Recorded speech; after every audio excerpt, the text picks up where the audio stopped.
Welcome back to Growing Together. Today we are going to dive into the epic world of the Ramayana and explore Ramayana stories, Prince Rama in Gurukul by Om Books.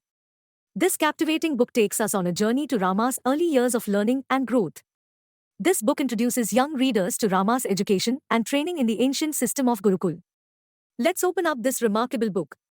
King Dashratha of Ayodhya had 4 sons Rama, Lakshmana, Bharatha and Shatrughna. When they become adolescents, their sacred thread ceremony was held. This ceremony initiates you to life as students. Tomorrow, you will accompany Guru Vasishtha to the Gurukul to lead a life of simplicity and learning, kind Dashratha informed his sons after the ceremony was over. Guru Vasishtha was the royal priest and the Kulguru, or family teacher, of the Raghu dynasty.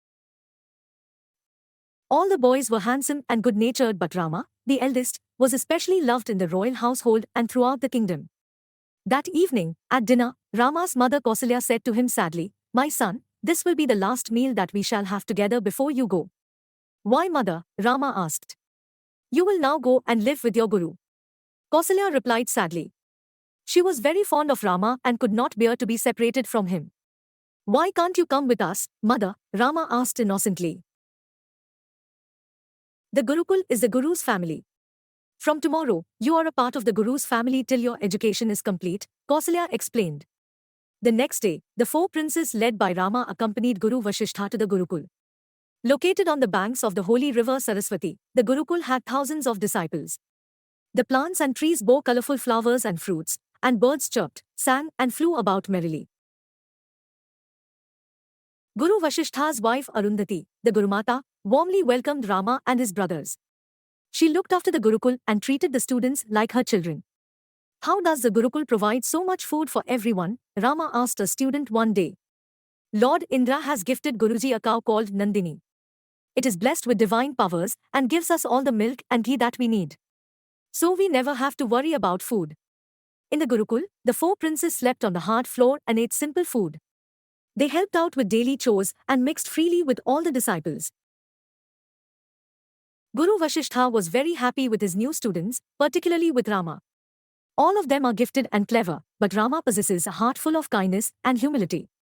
He will be the perfect king for Ayodhya one day, Guru Vasishtha thought to himself. Under his guidance, the 4 princes mastered all the aspects of knowledge, from the Vedas and Puranas to the arts and sciences. As Kshatriya princes, they also learnt military skills and the art of warfare. They learnt how to use a sword and fight with other weapons like the make and the shield. A true warrior must be an excellent archer, as archery is most important if you want to defeat an enemy in battle, Guru Vasishtha instructed the princes. Under his supervision, they learnt how to use the bow and arrow to perfection and practiced shooting targets like an apple strung by a distant thread. Although Lakshmana, Bharatha and Shatrughna were excellent archers, by the time they finished their training, Rama was the best. The princes also became experts in chariot driving, horse riding and hunting. One day, Guru Vasishtha informed the 4 princes, "Your time in the Gurukul is over. I have taught you everything I know. You must return to Ayodhya. Now it is your duty to practice my teachings in your daily life. But always remember that whatever you have learnt here must be used to protect the weak and the helpless and never to hurt others. We shall never forget what you have taught us, Guruji." With folded hands, Rama spoke on behalf of all his brothers, "Please bless us so that we might succeed." The 4 princes tossed their Guru's feet. "Vijay Bhava. Be victorious always." With that blessing, Guru Vasishtha bid the 4 princes goodbye. There is a link in the description to buy this book. So, grab your copy and join us on this enlightening journey. Let's learn, grow, and celebrate the importance of education and character development. Thank you for joining us today on Growing Together. Don't forget to like, subscribe, and share this video with other parents. Until next time, let's continue growing together and embracing the magic of storytelling.